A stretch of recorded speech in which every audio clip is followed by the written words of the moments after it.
राजस्थान का अपवाह तंत्र। इस वीडियो में अपने आंतरिक अपवाह तंत्र के बारे में पढ़ेंगे। नमस्कार दोस्तों, आप देख रहे हैं वीडियो नगर। तो चलिए शुरू करते हैं आज की वीडियो। राजस्थान का अपवाह तंत्र। अपवाह किसे कहते हैं? अनुरूप गत्यात्मक प्रवाह को अपवाह कहते हैं। अपवाह तंत्र किसे कहते हैं? नदी में जब एक से अधिक नदियां आकर अपने जल को उड़ेलें तो उसे अपवाह तंत्र कहते हैं। अपवाह बेसिन किसे कहते हैं? किसी क्षेत्र के धरातलीय जल का बहाव एक ही दिशा में होता है तो उसे अपवाह बेसिन कहते हैं। अपवाह क्षेत्र। नदी अपने सहायक नदियों के जल को ढाल के अनुरूप लेकर चलती है तो उसे अपवाह क्षेत्र कहते हैं। अपवाह प्रणाली, इन्हें दो भागों में बांटा गया है। पहली है अनुगामी या अनुवर्ती अपवाह प्रणाली। ढाल के अनुरूप गमन करने वाली नदियों को अनुगामी नदी कहते हैं। अनुगामी प्रवाह प्रणाली को चार भागों में बांटा गया है। अनुवर्ती नदी, ढाल के अनुरूप गमन करने वाली नदी। दूसरी नदी है वो प्रवर्ती नदी है, अनुवर्ती नदी में समकोण पर मिलने वाली नदी। तीसरी है नवानुवर्ती नदी, प्रवर्ती नदी में समकोण पर मिलने वाली नदी। चौथी है प्रत्यानुवर्ती नदी, अनुवर्ती नदी के विपरीत बहती हुई मिलने वाली नदी। आगे इसका दूसरा भाग है अनानुवर्ती अपवाह प्रणाली। वो नदी जो मुख्य भूमि के ढाल के अनुसरण नहीं करती, अनानुवर्ती अपवाह प्रणाली के अंतर्गत आती है। अनानुवर्ती अपवाह प्रणाली को दो भागों में बांटा गया है। अध्यारोपित नदी पहला भाग है इसका। अध्यारोपित नदी, जब एक नदी दूसरी नदी पर अध्यारोपित होते हुए बहती है तो उसे अध्यारोपित नदी कहते हैं। दूसरा है पूर्वगामी या पूर्ववर्ती नदी। ऐसी नदी जिस पर संरचना या स्थल मंडल का कोई प्रभाव नहीं पड़ता उसे पूर्वगामी या पूर्ववर्ती नदी कहते हैं। जिस रास्ते से होकर वह पूर्व में बह रही थी वर्तमान में उसी रास्ते का अनुसरण करती हो। राजस्थान के अपवाह तंत्र को तीन भागों में बांटा गया है। नंबर एक पे है अंतः या आंतरिक अपवाह तंत्र। इसमें 60% भाग आ जाता है। दूसरा है अरब सागर का अपवाह तंत्र, इसमें 17% भाग आता है। तीसरा है बंगाल की खाड़ी का अपवाह तंत्र, इसमें 23% अपवाह तंत्र का भाग आ जाता है। तो चलिए आगे अंतः अपवाह तंत्र के बारे में अपने पढ़ रहे हैं इस वीडियो में। जो नदियाँ अपना जल ना तो अरब सागर की खाड़ी की ओर ले जाती हैं और ना ही बंगाल की खाड़ी की ओर ले जाती हैं, बल्कि कुछ दूर तक बहने के बाद धरातल में अंत विलीन हो जाती हैं, तो उन्हें आंतरिक प्रवाह की नदियाँ या आंतरिक प्रवाह तंत्र कहते हैं। अर्थात जिनका जल क्या है, ना तो बंगाल की खाड़ी में और ना ही अरब सागर में जाकर गिरता है, वे नदियाँ क्या है, आंतः प्रवाह प्रणाली के अंतर्गत आती हैं। इस राजस्थान के मैप में दिखाया गया है कि ये जो घग्गर नदी है ये राजस्थान में प्रवेश करती है। टिब्बी के हनुमानगढ़ जिले में टिब्बी के पास राजस्थान में प्रवेश करती है और आगे फोर्ट अब्बास पाकिस्तान तक चली जाती है। तो ये एक अंतः प्रवाह की नदी है। आगे काकनिया, मसरूदी, कांतली नदी, साबी नदी, मेंथा नदी भी क्या है, अंतः प्रवाह की नदियां हैं। चलिए आगे देखते हैं। लूनी नदी ऐसी नदी है जो आंतरिक प्रवाह अपवाह प्रणाली व अरब सागर के अपवाह तंत्र दोनों में शामिल है। जब पुष्कर की पहाड़ी में तेज वर्षा होती है तो यह अपना जल अरब सागर तक ले जाती है, अन्यथा कच्छ के रण में ही विलीन हो जाती है। ये एक अपवाद स्वरूप है कि जो लूनी नदी है वो अंतः प्रवाह प्रणाली के अंतर्गत भी आती है और अरब सागर प्रवाह के अंतर्गत भी आती है, क्योंकि जब पुष्कर में तेज वर्षा होती है तो अपना ये जल अरब सागर तक ले जा सकती है। जब वर्षा नहीं होती है या कम होती है तो क्या है, ये कच्छ के रण में ही खत्म हो जाती है या इसका अंत हो जाता है।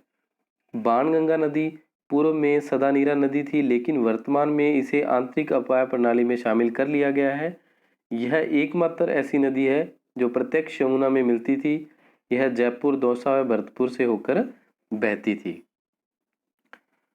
चलिए आगे बात करते हैं अपने अंतः प्रवाह की नदियों के लिए। एक कोड है कि जो अंतः प्रवाह की नदियां कौन कौन सी, उनको याद करने के लिए। काका मैं रूपा के साथ रूपनगढ़ में गोगरी बनाकर खा लूँगा। ये एक ट्रिक है कि आपको जो अंतः प्रवाह की नदियाँ याद रखनी है इसके माध्यम से।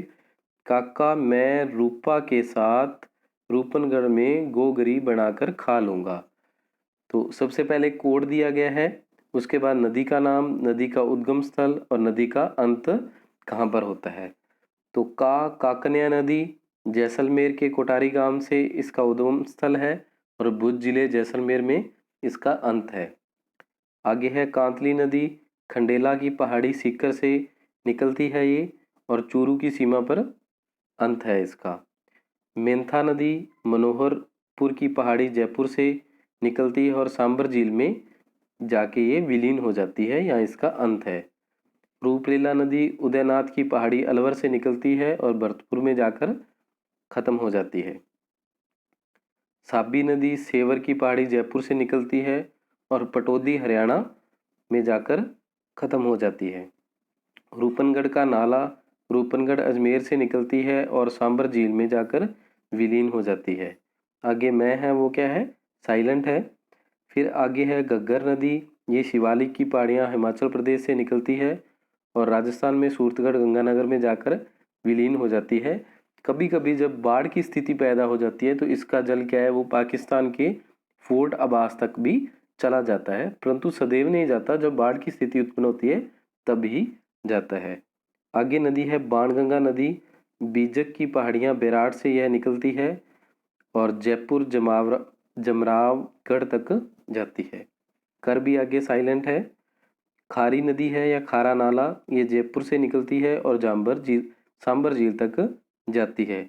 लूणी नदी नाग पहाड़ अजमेर से निकलती है। दोस्तों आपको ट्रिक मैंने बता दी, इसके द्वारा आप याद कर सकते हैं। यहाँ पे ये ट्रिक के शब्दों के आधार पर अपने इनको याद रख सकते हैं। चलिए आगे देखते हैं।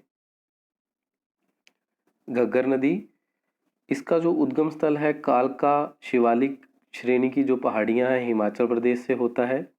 राजस्थान में इसका प्रवेश है वो हनुमानगढ़ के टिब्बी क्षेत्र से होता है। हनुमानगढ़ जिले का जो एक टिब्बी तहसील है वहाँ पे इसका प्रवेश होता है।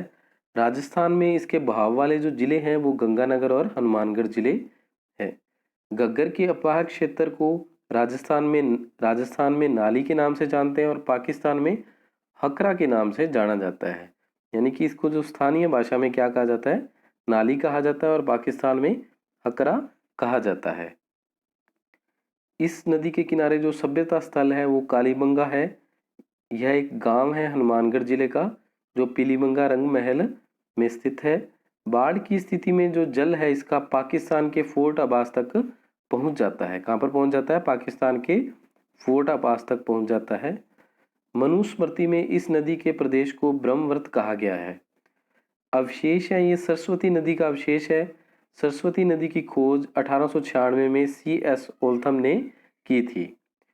फसल जो इस नदी क्षेत्र में होती है या इसके नाली प्रदेश में सर्वाधिक चावल की खेती की जाती है, इसलिए इसे राइस बेल्ट के नाम से भी जानते हैं। इस नदी का जो वैदिक नाम है वो दृष्टवती है।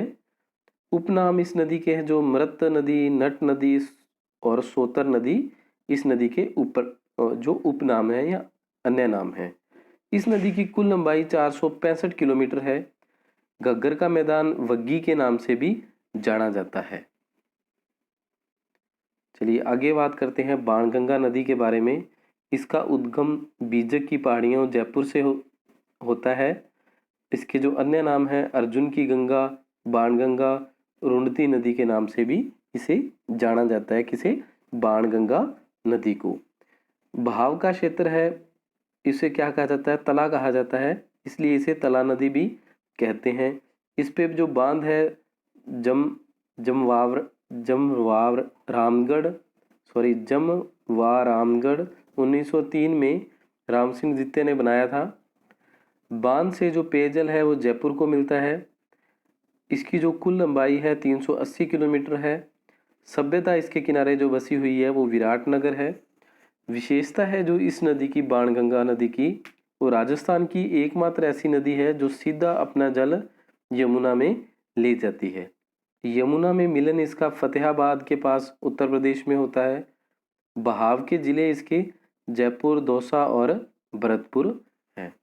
तो दोस्तों अगर आप हमारे YouTube चैनल पे पहली बार आए हैं तो हमारे चैनल को सब्सक्राइब जरूर करें, इस वीडियो को लाइक करें, शेयर करें और इस वीडियो के प्रति आपका कोई सुझाव हो तो ज़रूर दें।